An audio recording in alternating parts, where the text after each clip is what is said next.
الله الرحمن الرحيم. دروس اللغة العربية لغير الناطقين بها. الكتاب الأول. Arab tili darsligi birinchi qism kitob. الدرس السابع عشر. 17 dars. Saboqdoshlar, dars boshlashdan ilgari darsimizdagi maqsadlik, ya'ni nuqtliq grammatikani so'zlab o'taylik. Ana bugungi darsimizda asosli nuqtliq maqsad qilingan grammatika jumlalardagi, ya'ni mubtada xabarlik ismliq jumladagi va fe'lliq jumladagi igi taraf ko'plik kelsa xabarining mas holda ko'plik qildiganligi. Masalan, hada talibu mujtahidun degan birlik jumlani agar ko'plikka aylantirmoqchi bo'lsak, albatta talib ko'plik bo'lgan tullab o'zgaradi, shundaymi? Mushunga mas holda hada haulai, ya'ni haulai tullab mujtahidun uni ko'plik bo'lgan mujtahidunga aylanadi. Hamda hozirgi men keltirgan misol odamlar, ya'ni aqlliq narsalarga shu bo'yicha bo'ladi. Ammo jonsiz, ya'ni aqlsiz narsalar bo'lib qolsa, masalan hayvonlar, narsalar degandek narsalarni ko'plik keltirish to'g'ri kelib qolsa desa, buning igi qismi ko'plik keltirilsa, buning xabar qismi mas holda ayolliq birlik shaklda keltiriladi. Ayolliq birlik shaklda. Masalan, ishlar uchuq degan jumlani tuzmoqchi bo'lsak, ishlar mas holda al-abwab, ya'ni babning ko'pligi al-abwab deb ko'plik shaklda keltirilsa, buning xabar qismi maftuhun, asli ko'pligi maftuhun kelish kerak. Ammo al-abwab jonsiz, aqlsiz narsa bo'lg'achqa, buningga ayolliq birlik shaklda maftuhatun degan holatda xabar olib keladi. Al-qalam maksur, qalam sunuq.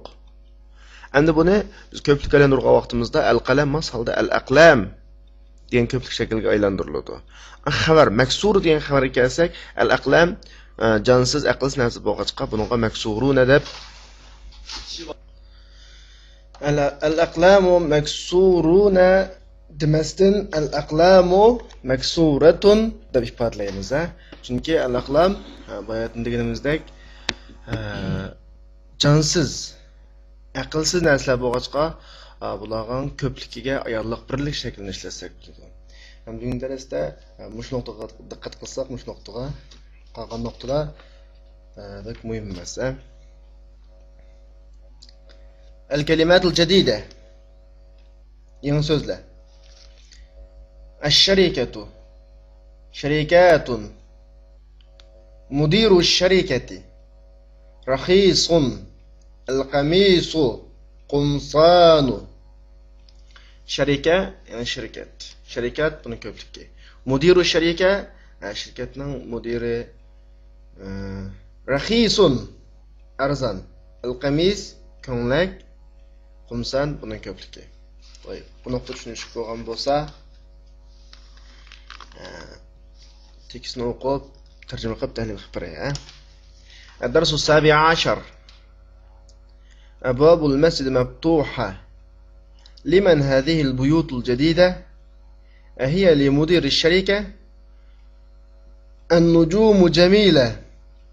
هذه الدروس سهلة. في الهند لغات كثيرة. أين الكتب الجديدة؟ هي في المكتبة. تلك السرر مكسورة. الساعة اليابانية رخيصة. هذه الحمر للفلاح. أين كتبكن يا أخوات؟ هي في الفصل. هذه كتبي وتلك كتب أختي. هذه مكاتب الطلاب. في هذا الشارع فنادق كبيرة. أبواب المسجد مفتوحة degan jumlada masjidning eshiklari ochiq. Bu yerda abwabul masjid jumladagi igisi maftuhatun xabari. Abwabul masjid ko'plik, ya'ni jonsiz, aqlsiz bo'lg'achqa, buni keltirgan xabar ayolliq birlik shaklda maftuha degan shaklda ifodalandi. Liman hadhihi al-buyut al-jadida? Bu yangi o'ylar kimning? Ya lil mudiri sharika. Ular shirkatning mudirining. Ana shunda buyut degan asosiy bilak jonsiz, aqlsiz ko'plik bo'ladi. Buning ishlatilgan hazihi degan ko'rsatish almash va uning sifat qilib keltirilgan al-jadida ayollik birlik shaklda keltirildi. Ondan keyin buning berilgan javobdimi hiya ayollik birlik shaklidagi kishilik almash ishlatildi. Ana buni tarjima qilishda u demaymiz, ular. Chunki mazmun jihatda ko'plik, garchi shakl jihat ayollik birlik shakl kasimi, ammo buning qaratilmasi al-buyutni ko'rsatadi. An-nujumu jamila. An-nujum najmning ko'pligi, ya'ni yulduzlar chiroyli. Nujum ayol aqlsiz, jonsiz ko'plik bo'lg'achqa, buningga kelgan xabar ayollik birlik shaklda ifodalandi. Hadihi durusu sahla. Bu darslar oson. Ya'ni bu jumladagi qurilmalarni yuqori deyilgandek durus jonsiz, aqlsiz ko'plik bo'lg'achqa buning ishlatiladigan ko'rsatish almash hazihi xabar sahla degan shaklda keldi. Fil Hind lughatun katira. Hindistonda nurg'un tillar bor. Amrunda lughatun ko'plik. Buning kelgan sifat ayollik birlik shaklda. Ayna al-kutubul jadida, yangi kitoblar qayerda? Ya'ni al-kutubning sifati jadida, al-kutub ko'plik, aqlsiz, undan keyin jonsiz bo'lg'achqa, jadida sifatimi ayollik birlik shaklda keldi. Hiya fil maktab, ular kutubxonada. Hiya. Ya'ni al-kutubul jadida garchi erlik bo'lsa-mu kitobning birligi kitob erlik bo'lsa, ammo ko'plik aqlsiz, jonsiz bo'lg'achqa, buningga hiya degan ayollik birlik ko'rsatish olmishni keldik. Tilka sururu maksura. Au karvatlar sunuq. Ammo shunda surur va yuqoridagi o'xshashlar ko'plik bo'lg'achqa, jonsiz, aqlsiz bo'lg'achqa buning ishlatilgan ko'rsatish olmash. Tilka maksuratun xabar bilak bo'lsa, ayollik birlik shaklda keldi. As-sa'atul yabaniya rakhisa. Yaponiyaning soati azon. Ammo shunda as-sa'at ayollik birlik buningga normal holda yabaniya rakhisa ayollik birlik ishlatiladi. Demak, ayollik birlikmi ayollik birlik? Erlik ko'plikning aqlsiz, jonsiz narsa bo'lib qolsa, yana ayollik birlik ishlasak bo'ladi. Hadihil humur lil fallah, humur himarning ko'pligi, ya'ni eshaklar. Bu eshaklar dehqonningki. Buningga humur aqlsiz bo'lg'achqa hazihi degan ayollik birlik ko'rsatish olmash ishlatiladi. Ayna kutubukunna ya akhwat. Qarindoshlar, ya'ni qizlarni ko'rsatmoqchi. Sizlarning kitoblaringlar qayerda? Hiya fil fasli, ular sinfda. Hiya kutubqa hiya kavadadu. Bu to'g'ri so'zlab bo'ldik-ku.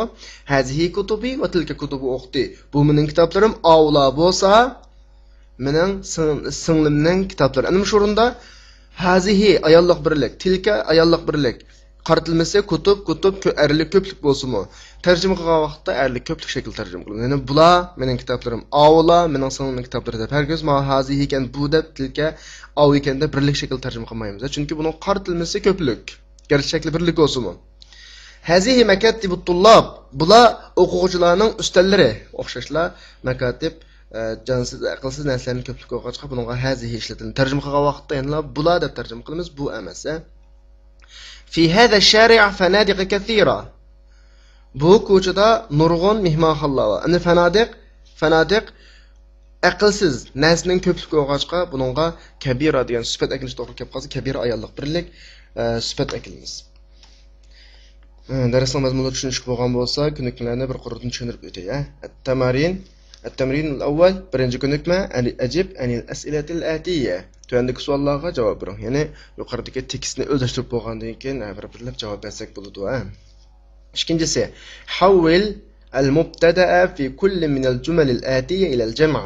Tuandagi har bir jumladagi mubtada ya'ni igini ko'plikka aylantiring. Masalan, bizga bergan misol al-bab maftuhun.